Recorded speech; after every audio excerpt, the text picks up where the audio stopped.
Dari Abu Hurairah radhiyallahu anhu, Rasulullah shallallahu alaihi wasallam bersabda, pada hari kiamat akan ada penyeru yang berseru, di manakah orang-orang yang berakal? Lalu akan ditanya, orang-orang berakal manakah yang engkau kehendaki? Ia berkata, yaitu orang-orang yang selalu berzikir kepada Allah dalam keadaan berdiri, duduk, berbaring, dan memikirkan kejadian langit dan bumi, dan berkata, wahai Rob kami, engkau tidak menciptakan semua ini dengan sia-sia. Maha suci engkau, maka lindungilah kami dari azab api neraka. Kemudian dipancangkan untuk mereka sebuah bendera, dan setiap kaum akan mengikuti bendera masing-masing, dan dikabarkan kepada mereka, masuklah ke dalam surga untuk selama-lamanya. Asbahani. Memikirkan kejadian langit dan bumi, yaitu memikirkan kekuasaan Allah dan memikirkan hikmah-hikmah ajaib yang terkandung di dalamnya, sehingga akan menguatkan ma'rifatnya kepada Allah Subhanahu wa Ta'ala. Wahai Robku, alam ini adalah taman ciptaanmu. Ibnu Abi Dunya rahmatullah alaihi meriwayatkan sebuah hadis mursal bahwa suatu ketika Rasulullah Shallallahu alaihi wasallam menjumpai sekumpulan sahabat radhiyallahu anhum yang sedang duduk berdiam diri. Beliau bertanya, ada apa? Apakah yang sedang kalian pikirkan? Jawab mereka, kami sedang memikirkan ciptaan Allah. Sabda beliau, ya, janganlah kalian memikirkan tentang zat Allah, tetapi pikirkanlah tentang makhluk ciptaannya.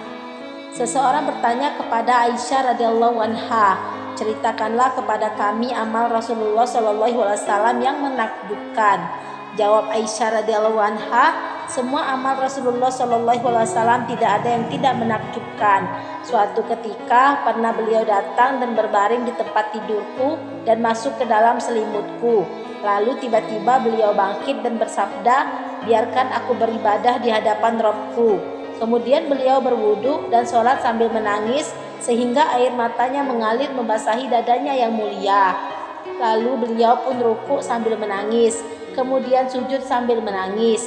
Beliau terus sholat seperti itu sehingga Bilal radhiyallahu anhum datang untuk mengumandangkan azan subuh. Aku bertanya kepada beliau, ya Rasul, bukankah engkau maksum? Dosa-dosa engkau telah diampuni. Mengapa engkau menangis seperti itu? Beliau menjawab, apakah aku tidak boleh menjadi hamba yang bersyukur? Amir bin Abdul Qais rahmatullah alaihi berkata, aku mendengar bukan hanya dari seorang, 2 orang atau 3 orang sahabat, namun aku mendengar dari banyak sahabat bahwa nur keimanan adalah kerisauan dan pikir. Abu Hurairah radhiyallahu anhu berkata, Rasulullah shallallahu alaihi wasallam bersabda, seseorang yang terlentang di atas rumahnya melihat langit dan bintang-bintang lalu berkata, demi Tuhan, aku yakin bahwa kamu, langit dan bintang-bintang pasti ada yang menciptakan. Ya Allah, ampunilah aku. Maka Allah akan memandangnya dengan rahmatnya dan mengampuninya. Ibnu Abbas radhiyallahu anhu berkata, berpikir sesaat lebih baik daripada beribadah semalam suntuk. Abu Darda dan Anas radhiyallahu anhum juga meriwayatkan hadis serupa. Anas radhiyallahu anhu berkata, berpikir sesaat tentang kebesaran Allah Subhanahu wa taala lebih baik daripada beribadah 80 tahun. Seseorang bertanya kepada Ummu Darda radhiyallahu anha, apakah ibadah Abu Darda yang paling utama? Jawabnya, merenung dan berpikir. Abu Hurairah radhiyallahu anhu berkata, Rasulullah shallallahu alaihi wasallam bersabda, berpikir sesaat lebih baik daripada beribadah 60 tahun. Riwayat-riwayat tersebut bukan berarti bahwa kita tidak perlu beribadah lagi, sebab masing-masing ibadah memiliki derajat dan keutamaan tersendiri, baik ibadah fardu, sunnah maupun mustahab. Jika seseorang meninggalkan ibadah tersebut, maka ia akan dicela dan disiksa sesuai dengan amal yang telah ditinggalkannya. Imam Ghazali rahmatullahi alaihi menulis bahwa merenung dan berpikir adalah ibadah yang lebih afdol, terutama karena mengandung zikir di dalamnya. Selain itu, ada 2 keutamaan lainnya, yaitu 1. Memperoleh ma'rifatullah karena merenung dan berpikir adalah kunci ma'rifatullah. 2. Mencintai Allah Subhanahu wa taala. Merenung dan berpikir akan menimbulkan cinta kepada Allah Subhanahu wa taala. Merenung dan berpikir, inilah yang dikatakan oleh para ahli tasawuf sebagai muraqabah. Banyak hadis yang menyebutkan tentang keutamaan muraqabah. Dalam Musnad Abu Ya'la disebutkan dari Aisyah radhiyallahu anha, Rasulullah shallallahu alaihi wasallam bersabda, zikir perlahan sehingga malaikat tidak dapat mendengarnya berpahala 70 kali derajat lebih utama. Pada hari kiamat, Allah akan mengumpulkan seluruh makhluk untuk dihisab, dan kiraman katibin, yaitu raqib dan atid, akan membawa catatan amal seluruh makhluk. Allah Subhanahu wa taala berfirman, periksalah catatannya, apakah ada amal si fulan yang tersisa atau tidak tertulis? Dijawab oleh malaikat, kami telah menulis seluruh amalan dan tidak ada yang tertinggal atau yang tidak terjaga. Allah Subhanahu wa taala berfirman, masih ada di sisiku amalan yang belum engkau tulis karena tidak engkau ketahui, yaitu zikir kahfi atau zikir qalbi. Imam Baihaqi menulis dalam Syu'bul Iman riwayat Aisyah radhiyallahu anha bahwa zikir kahfi yang tidak diketahui oleh malaikat 70 kali lebih baik daripada zikir jahar yang dapat didengar oleh para malaikat. Seuntai syair menyebutkan ada isyarat-isyarat rahasia antara yang mengasihi dan yang dikasihi sehingga malaikat pun tidak mengetahuinya. Betapa beruntung mereka yang tidak melalaikan zikir sedikit pun dan tetap mendapat pahala beribadah zahir. Ditambah zikir dan pikirnya setiap saat yang berpahala 70 kali lipat. Inilah yang sangat ditakuti oleh setan. Diriwayatkan bahwa Syekh Junaid rahmatullahi alaihim melihat di dalam mimpinya setan sedang bertelanjang. Ia berkata kepada setan, apakah kamu tidak malu bertelanjang di depan manusia?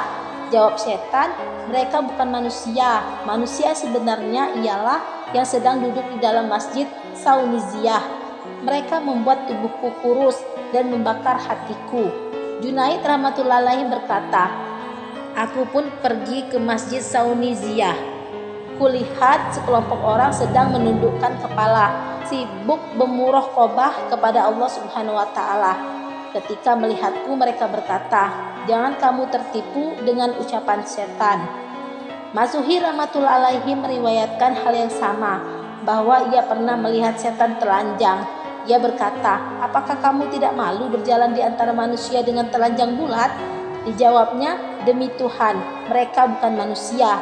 Jika mereka manusia, tentu aku tidak dapat mempermainkan mereka seperti anak-anak mempermainkan bola. Manusia yang sesungguhnya ialah mereka yang telah membuat tubuhku sakit. Ia berkata sambil memberi isyarat ke arah para ahli sufi.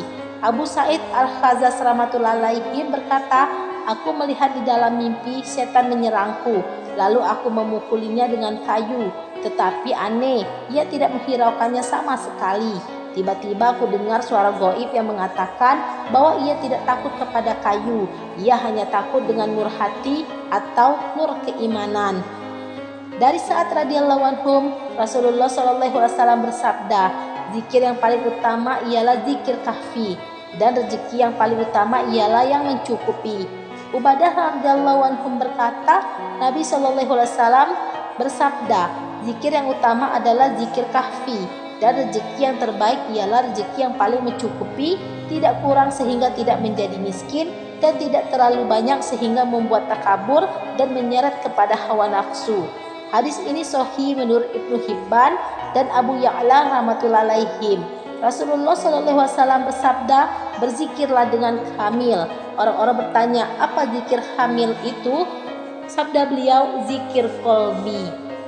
Dari riwayat-riwayat tersebut dapat kita ketahui bahwa zikir qalbi adalah zikir hati, dan dapat diketahui juga beberapa keutamaan zikir tersebut. Beberapa hadis lainnya menerangkan keutamaan zikir jahar atau terang-terangan, sehingga dikatakan gila. Keduanya merupakan masalah khusus. Masing-masing memiliki kelebihan dan keutamaan menurut keadaan yang berbeda. Oleh sebab itu, alim ulama memilihkan zikir manakah yang sesuai bagi seseorang dan kapan waktu yang mesti dilakukan.